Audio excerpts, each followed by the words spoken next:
Relationship ready? Relationships are a part of life. There are many different kinds of relationships: neighbors, co-workers, friends, business, social, and romantic.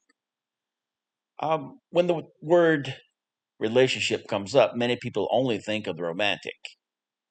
Uh, all relationships are valid, although all relationships are not necessarily desirable or positive. I remember back when dating was fun. We used to go out to share activities and experiences because it was enjoyable. There was no pressure or arguing, at least most of the time. It was not so much a competition like it is today, when everyone wants to know immediately what they're going to get out of it. From the very inception, they want to know where this is going and how is it going to benefit me. People will intentionally hold back on sharing, giving, and loving if they don't feel that the other person is all in, and all in first. They don't want to be the first one to go all in. Now, how can two people ever reach a plateau of comfortable trust and happiness when one or even both are afraid to show their cards, refusing to go all in? Nobody will call or show their hand, so the game is just stuck, never able to complete the game fully because we're afraid of not being the winner. So, what happened to that fun and mystery? Every date wasn't great, it wasn't perfect, but it was rarely ever a battle of wills the way we see now. A complete mission impossible between two immovably stubborn people. I can recall one bad date many, many years ago when the girl and I just were not in sync. We were set up by our mutual friends, and it was a double date with that couple. Well, Daphne, 19-year-old Daphne, was just a sad person, I believe. She was unhappy about everything. Nothing was good, nothing was right, nothing was fun. She didn't like the restaurant, she didn't like the pub, she didn't want to walk, she didn't want to be outside, she didn't want to be inside. She didn't like whatever movie we thought about going to see. Things were just not going well at all. But me being the person that I am, I was trying to stick it out and hold things together for the sake of all of us because we were a group of four out trying to have a good time. So we were walking down the sidewalk. It came to an intersection, and Daphne, evidently lost in her complaining, stepped off the curb without looking in the street, and she was right in the path of a racing taxi cab. This happened so fast, there was no time to think, scream, call out her name, yell, watch out or anything. It was just a reflexive action.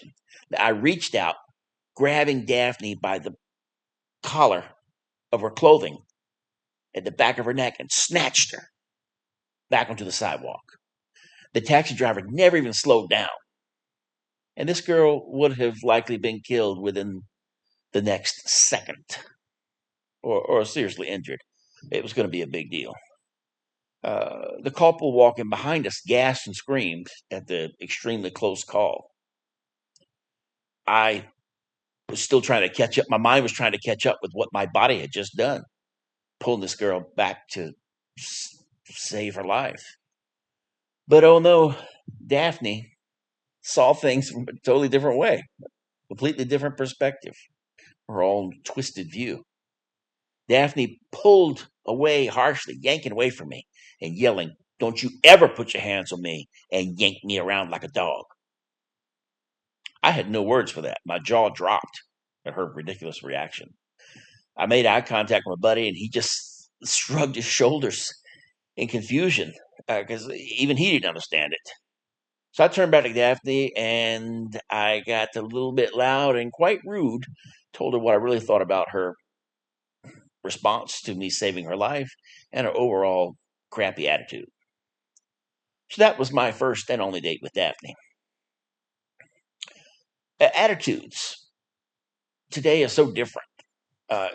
Everything comes down to competition. Thinking about a relationship, who will give what first? Who will give more? Who will lead? Who's in charge? Who likes who more? Who's going to be the first one to say "I love you"? Geez, it's like opening up your heart, asking somebody to stomp it. It was so much easier in past years when we were both present in the moment, as these hippies say, present in the moment to enjoy each other's company without all the pains and penalties and confusion and wondering what's coming next, where we'll be in 2 months, 2 years. Uh, We were out for fun. Now, obviously, this particular story I told about Daphne, that was 30 years ago. So I'm 30 years older now. So some of the changes that I experience are probably have to do with age. Because I am a mature, successful, single man, women have the expectation that I'm seeking a wife. And girls are looking for money up front just to talk. I mean, boy, things have sure changed. I can count, or I can't count, I should say, how many females I've met that have told me that they refuse to go on a single date with a man unless he is dedicated to making it into a lasting partnership that leads to marriage. I always look at them in amazement because it's absolutely ridiculous idea. And I try to explain to him how stupid this is. Well, I don't use the word stupid, but I don't think. But they want to have, before going on one date, where it is they would meet me and learn a little bit about me, and they come up with this idea when they know that they want a promise of a future together, when they know nothing about my personality, my history, my habits. And most of the time, at that point that I've heard these ridiculous demand, they don't even know my name. It's just absolutely crazy. So, a focus should be spent on spending time together. It's quality time, comfortable time, unrushed, unpushed, no stress. Learn, share, and have fun. You learn about each other. Not being pushed into tight spaces, mentally, physically, and emotionally. You should not ever squeeze or be squeezed by another as an attempt to mold and form something from nothing. It's unnatural and it's unhealthy. You should never commence a relationship with the intention of making it a long term lasting partnership. I mean, I, I, I don't know why women come up with this. I've never heard a guy make this demand, but I've heard multiple women do it. Now, for guys, which is probably who I'm addressing on this, when you meet a new dude, no matter how cool he might be, do you hear a voice in your head telling you, "Oh my God, no matter what happens, I'm going to do everything in my power to make this man become my very best friend"? Or maybe you just got the balls and you just tell the dude straight up on the very first time you're hanging out, sitting there having a drink or something, or coming out of the gym after playing a game.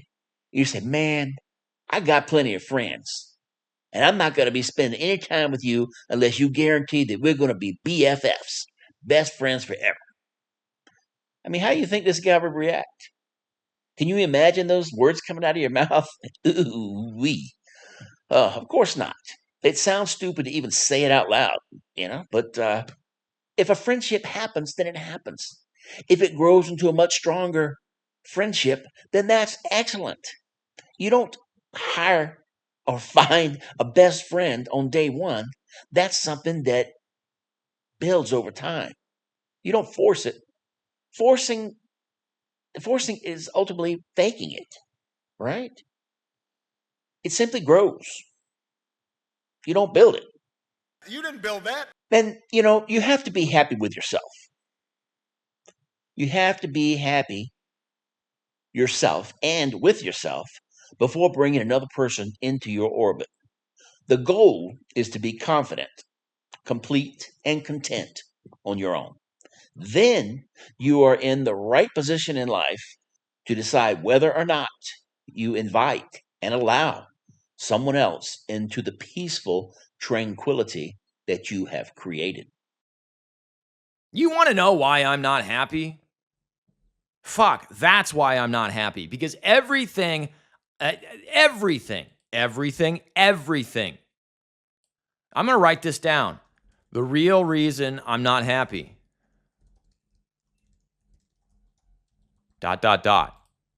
It's because every time in my life I have tried to be genuinely excited about something, genuinely like hoorah about something, genuinely interested, curious. There was always some asshole with a newspaper ready to swat me in the face. Constantly. You can't get beat in the face every time you go to eat food. And even the fucking Pavlov metaphor I use. Oh, I said it wrong. Oh, they weren't salivating at the bell. They were salivating at the sound of his footsteps.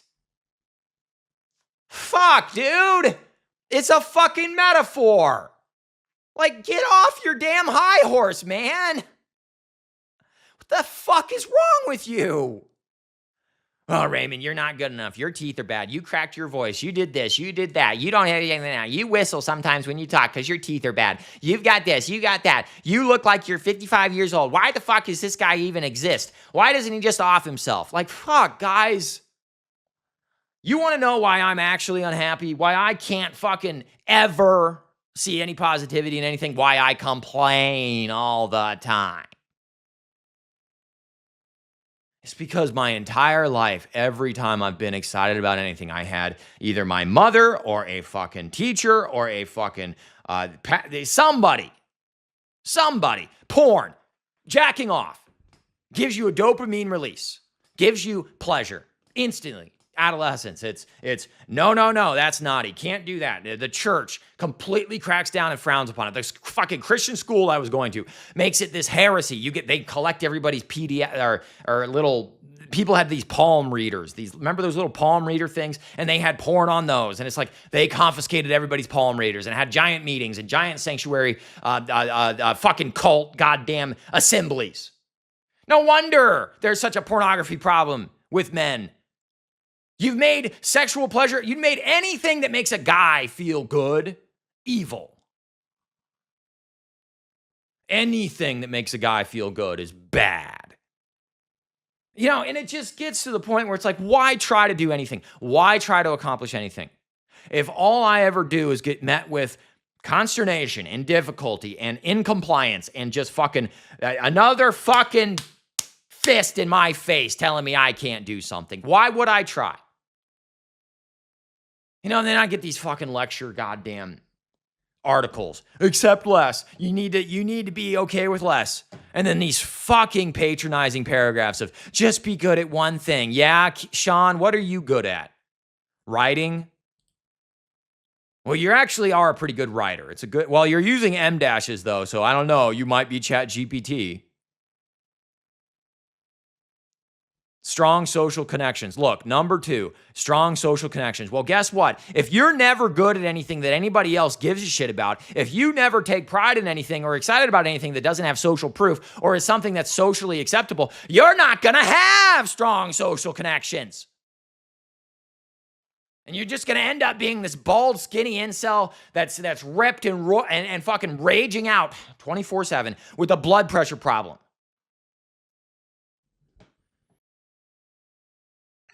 Oh man, I really do love watching my boy Raymond, um, because he is so open, emotional, honest, and raw.